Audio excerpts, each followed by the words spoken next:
Leader of the Opposition. Thank you, Mr. Speaker. At 1:10 Mr. Speaker, on Wednesday morning, the most important industry in the country is being discussed.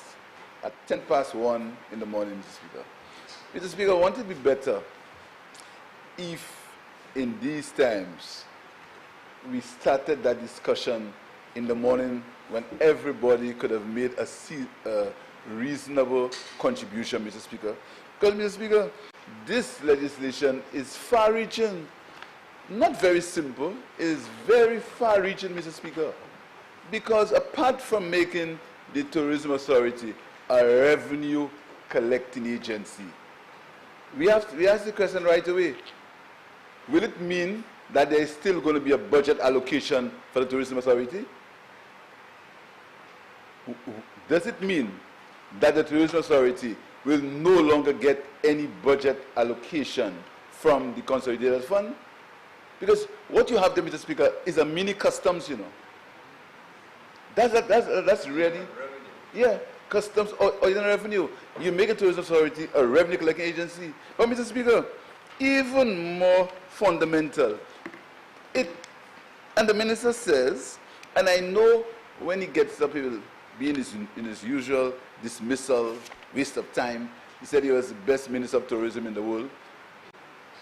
He'll be in this noble waste of time situation, Mr. Speaker. But, Mr. Speaker, yeah, he says that Lon was a waste of time, I was a waste of time. Honorable Member, Leader of the Opposition. Mr. Speaker, no, we never compared you to Lon and things. Never did that. You always have it mixed up, man. Always when people feel sorry for you. Honorable Leader, continue. Mr. Speaker, sorry. I just want to keep you awake, Mr. Speaker.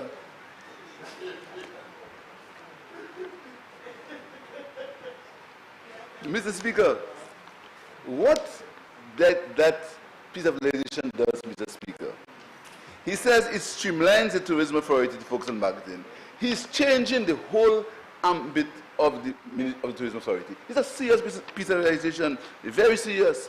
One would have thought that this debate would give us an opportunity for us to discuss when St. Lucia expects to have his industry open. We said it would have been on June the 4th.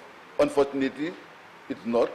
We thought it would have been an occasion when we could discuss all the issues that related to the opening of the tourism industry post-COVID, because the industry, according to all of us here, is the most important sector in the country. But at 1:10, you want to discuss such a serious piece of legislation, Mr. Speaker. But, Mr. Speaker, there's something even more fundamental. The Gleaner article on the 41st of May, it made the point that regional destinations are in conflict on the reopening of the tourism industry. And I can make it a documented house. The Gleaner article on the 41st of May, a paper from Jamaica that we seem to be following a lot in our policies.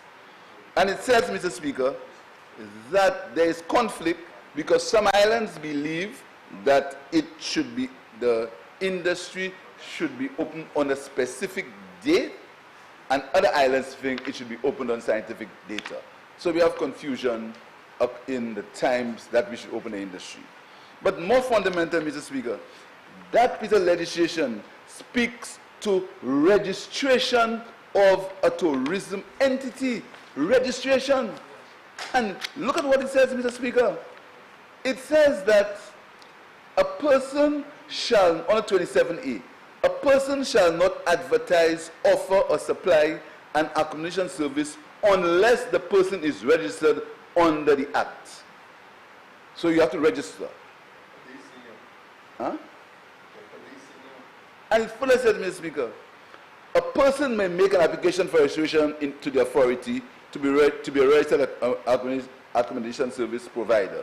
And it gives the reasons on the 27B2 of what the applicant needs. And listen to 1.4. Other information the authority requires. What's that? I mean, this is Mr. Speaker, it's just blanket statement. Other information the authority requires. It doesn't say what information, doesn't say what's the nature of the information, Mr. Speaker, doesn't say anything. And Mr. Speaker, I recall, Mr. Speaker, that there was a program with the St. Lucia Bureau of Standards, where the Bureau of Standards used to inspect properties that wanted to be in the tourism business, whether it be particularly small businesses. And the Bureau of Standards would have issued a certificate. And when that certificate is issued by the Bureau of Standards, the entity would have been recognized. But here it doesn't say anything, it just says other information. And Mr. Speaker, what will we say? We will say that we don't trust the government. We always say, Mr. Speaker, it's not a matter of trusting the government, Mr. Speaker.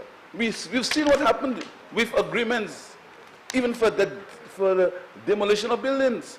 So it's not a matter of trust, Mr. Speaker. It's a matter of saying that, that's all. At 1:20, you want me to talk for an hour? Honorable member. Interfere with me. Honorable leader of the opposition. All what you say. Honorable leader of the opposition. Mr. Speaker, he's Proceed. me.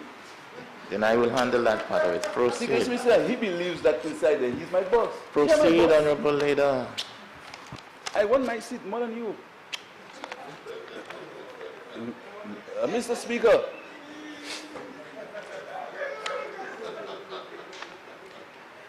Mr. Speaker.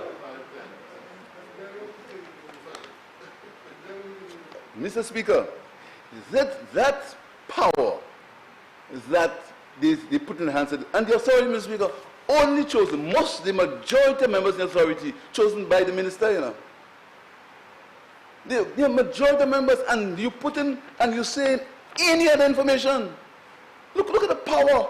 Mr. Speaker, this is something that we have to look into. You can't put and then if there was some criteria for registration, Mr. Speaker, then I would agree. But that is too much power, Mr. Speaker, in the hands of an authority, and you're not sure what are the requirements for registration. You are not sure the members of the authority, the majority of them are appointed by the government. At the time, Mr. Speaker, where the government is so intolerant, members of the government are so intolerant, Mr. Speaker, they get jittery and annoyed and etc. when you express your opinion and you give an authority to people. So I'll give an example. Supposing I had the premises to have an A and B. I don't have it. But supposing I had it. And you think when I apply to you, you'd ever give me approval?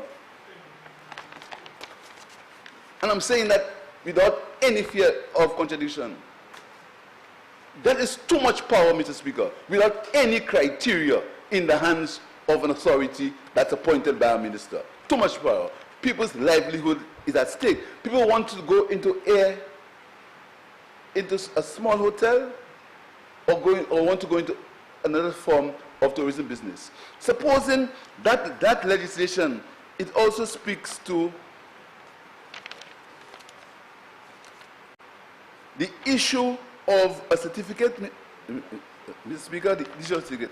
And you cannot go into the business unless you have a certificate, unless you're registered. I'm saying to you is that section 227B24, Mr. Speaker, should be modified and some criteria should be given for registration. It's much too much power, it's much too much authority, Mr. Speaker, in the hands of people who are appointed, majority of them appointed by the minister, and we know, Mr. Speaker, what's the climate in this country when it relates to any person who seems to be speaking against the status quo. Mr. Speaker, I think this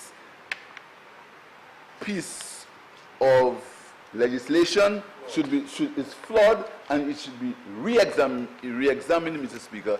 And I think in the interest of transparency and in the interest of the importance of the tourism industry, this should be reconsidered and discussed so we can come to a mutual agreement because the industry is too important, Mr. Speaker, particularly at this time, for 1:10 for us to rush through such an important piece of legislation. It's 1:25 now. But Mr. Speaker, the member for Kashi South East doesn't want to understand. What I'm saying is extremely important, Mr. Speaker, because you may recall that the member himself, one of his first utterances in the House, where you just had to cry.